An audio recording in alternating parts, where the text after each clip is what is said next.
ಆಶಯವಾಗಿದೆ.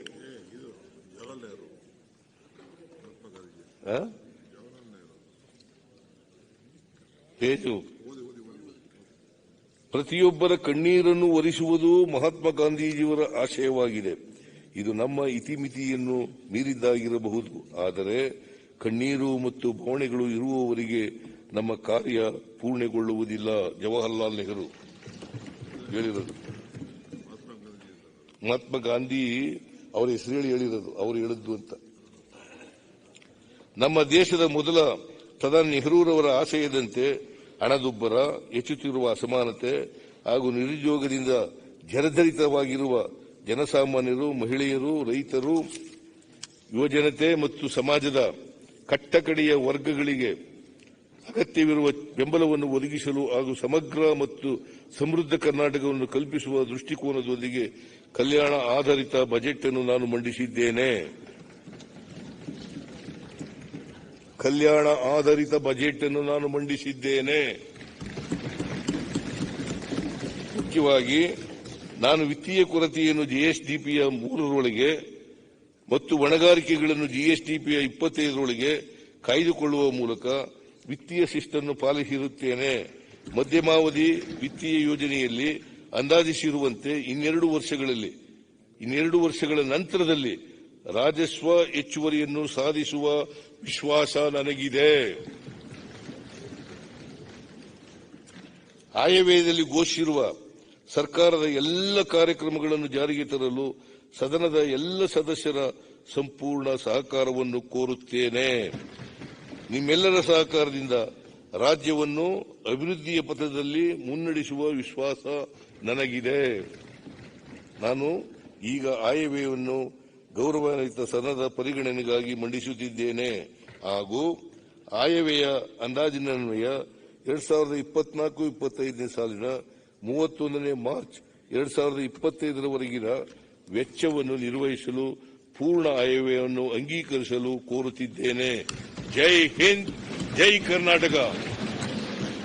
ಈಗ ಸದನವನ್ನು ಸೋಮವಾರ ಬೆಳಗ್ಗೆ 10:15 ಸೇರಲು ಮುಂದೂಡಲಾಗಿದೆ.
ಕ್ಯಾಪ್ಟನ್ ಅರ್ಜುನ್ ಕೊಂದಿದ್ದು ಯಾರು? ಅವ್ರ ನರೇಟಿವ್ ಎಲ್ಲಿ ತಂದಿಟ್ಟಿದ್ದಾರೆ ಅಂತಂದ್ರೆ ಸಂಪತ್ತನ್ನ ಹಂಚಿಬಿಡೋದು ಅಂತ. ಇದು ಸರ್ ಇದು ಸ್ಟುಡಿಯೋ ಇದು ಇದೆ ಅಂತಂದ್ರೆ- ಒಂದ್ ನಿಮಿಷ ಟಿಪ್ಪು ಜಯಂತಿ ಮಾಡಕ್ಕೆ ಅವ್ರಿಗೆ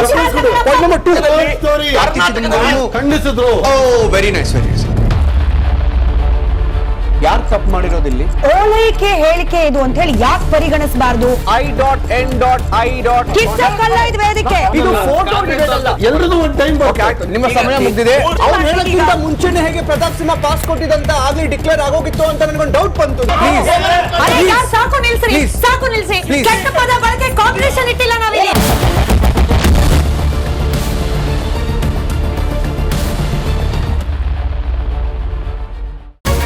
ರಿಪಬ್ಲಿಕ್ ವರ್ಡ್ ಆಪ್ ಇದು ಕೇವಲ ಅಪ್ಲಿಕೇಶನ್ ಅಲ್ಲ, ಸಮಗ್ರ ಸುದ್ದಿಗಳ ಸಂಪರ್ಕ ಮಾರ್ಗಕ್ಕೆ ಕ್ರಾಂತಿಕಾರಿ ಬದಲಾವಣೆ. ರಿಪಬ್ಲಿಕ್ ವರ್ಡ್ ಆಪ್ ಕೇವಲ ಸುದ್ದಿ ಅಪ್ಲಿಕೇಶನ್ ಪರಿಚಯಿಸ್ತಾ ಇಲ್ಲ, ಬದಲಾಗಿ ಡಿಜಿಟಲ್ ಸುದ್ದಿ ಬಳಕೆಯ ಹೊಸ ಯುಗಕ್ಕೆ ನಾಂದಿ ಹಾಡ್ತಾ ಇದೆ. ಇದೊಂದು ಬ್ರೇಕಿಂಗ್ ನ್ಯೂಸ್, ಪ್ರಭಾವಶಾಲಿ ಕಾರ್ಯಕ್ರಮಗಳಿಗೆ ಗಟ್ಟಿಯಾದ ವೇದಿಕೆ. ಇಲ್ಲಿ ಕೇವಲ ತಾಜಾ ಸುದ್ದಿ, ಅದರ ನೇರ ಪ್ರಸಾರ ಮತ್ತು ಚರ್ಚೆಗಳಿಗೆ ಮಾತ್ರ ಅವಕಾಶ. ರಿಪಬ್ಲಿಕ್ ವರ್ಲ್ಡ್ ಆಪ್ ಡೌನ್ಲೋಡ್ ಮಾಡಿಕೊಳ್ಳಿ. ಗೂಗಲ್ ಪ್ಲೇಸ್ಟೋರ್ ಮತ್ತು ಆಪಲ್ ಆಪ್ ಸ್ಟೋರ್ನಲ್ಲಿ ಲಭ್ಯವಿದೆ.